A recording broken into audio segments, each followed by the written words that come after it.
Ою өрнекпен берген екен. Ал бұл ел жұрттың өзі ою тілінде сөйлесе алған екен. Сол себепті ол елдің ханы Ою хан атанып кеткен екен.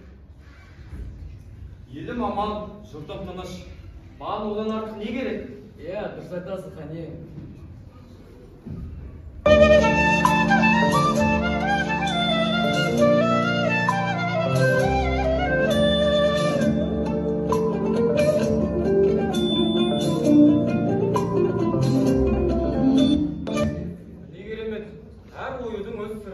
Айтар ойы бар.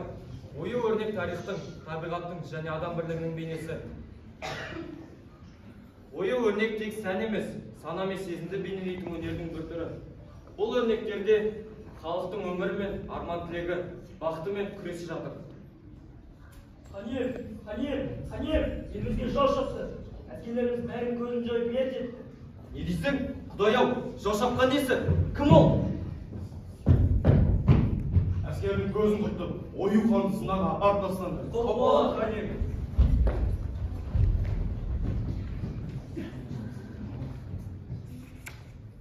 Құрметті Жою хан, сізді таққа отыруыңызбен құттықтаймын.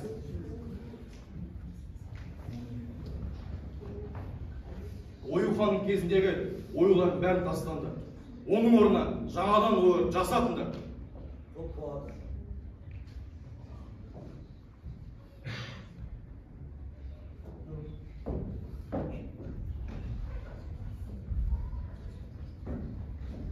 Мынау несі? Әкелген заттардың осы ма? Оюдың кезінде халық есіне мәңгі қалатын. Мен жасатқан ойлардың ғұмыры неге сонша қысқа болып, тез ұмыт болады? Жақсы көрсетер. Жүр, ол тірі.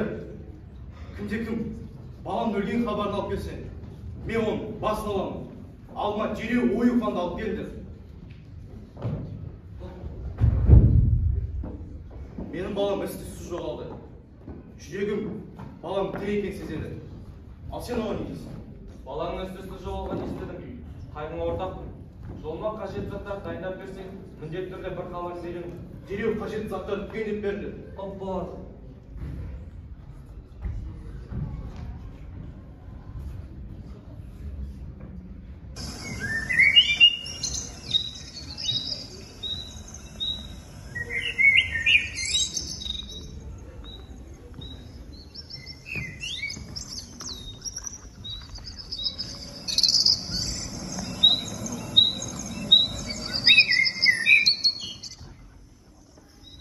Жан басына оқ тиіп, тастың астында кетіп жатқан киіктің Жою хан жойылсын деген әзіл дауысын естідім.